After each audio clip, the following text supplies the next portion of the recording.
Anacostia is, right, that's when you cross the river. And there's a lot of, lore around how, oh, east of the river is dangerous, and east of the river, it's where we've been segregated to, okay? So, like, Anacostia Metro can sometimes be hot, right? Whatever, this young man evaded the fare according to them, and he was forced inside of a car. He was put on his back, and because he was flailing, you know what I'm saying, he ended up kicking an officer, and this officer started pummeling him.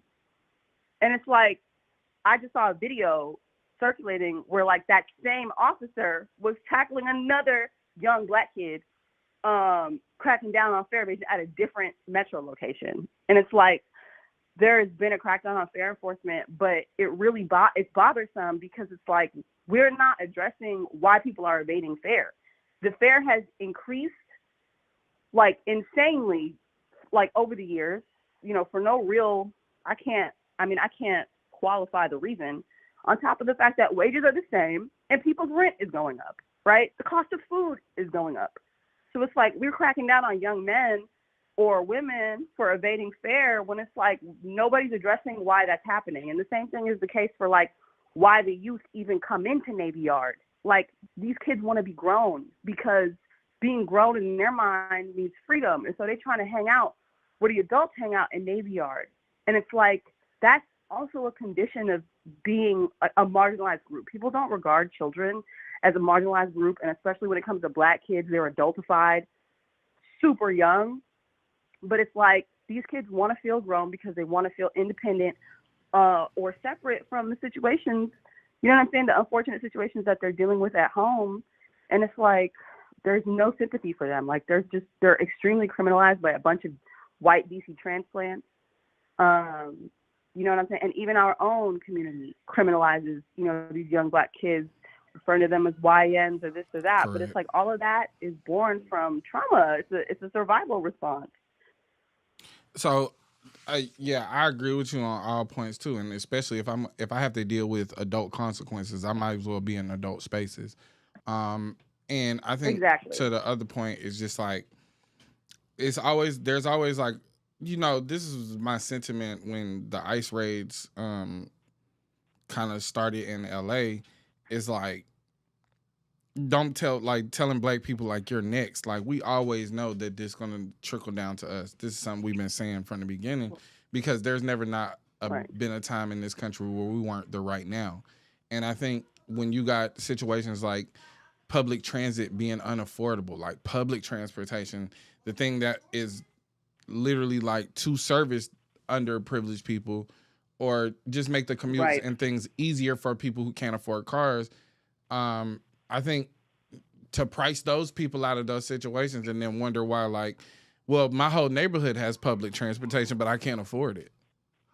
So it's like, I mean, and I still got to get around, and I still got to do all these things. So I would say, just to, reflect on like some of your feelings and some of the conversations that's being had in your neighborhood, and any advice you would have for people if this escalates to other cities.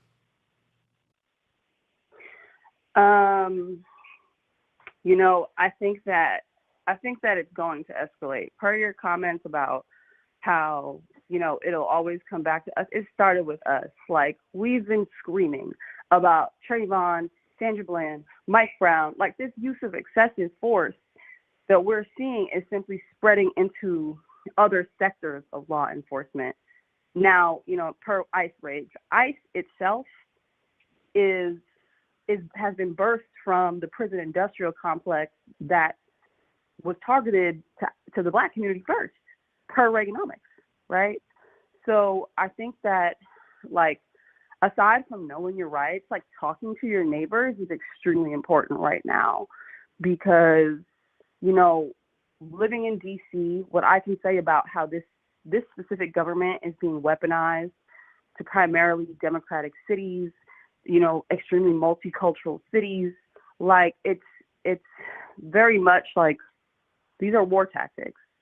And I think that people are underestimating that we might actually be at war, like that this administration is declaring war on the people, because here in DC alone last week, the rhetoric was, at first, we need to clean up crime.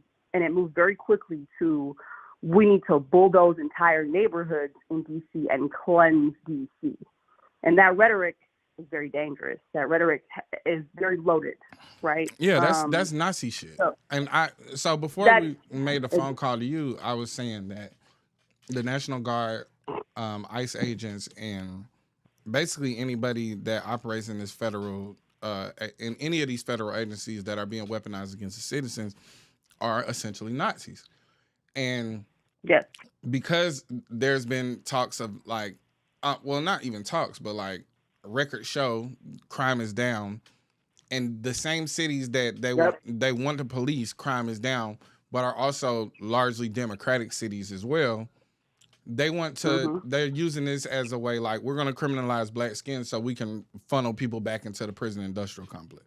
Yes, exactly, because it's for profit. And we've seen that this administration is buddy buddy with all the people who own the for profit prisons. Like, Mm-hmm. I have been saying on my platform that we are in a civil war. What people don't understand is that the KKK around 1973 rebranded itself to the Heritage Foundation. The Heritage Foundation has multiple locations in DC alone. The Heritage Foundation is at the helm of Project 2025. And if Trump is the head of this country, the Heritage Foundation is the neck that turns him which way they want. Okay? And they, again, their roots are being the KKK. They are the Neo Confederation. Like, what we're witnessing, as I've been saying, is the Confederacy rising again, right? Who are specifically targeting Latino demographics because they were projected to surpass the white demographics around 2035, right? So Latinos are reproducing at a rate that white people are trying to extinguish and slow down, right? And then simultaneously, they are caging and terrorizing black people who they believe should have never been free, right? And it's why we're seeing all this rhetoric about bringing slavery back and how slavery wasn't that bad per Prager University, and how, Jillian Michaels, who has no authority to speak on this, you know what I'm saying, talking about slavery, they are trying to basically curb the rate of reproduction of Latinos by caging, detaining, and disappearing us, as well as caging and disappearing black people whom they believe, again, should have never even been free.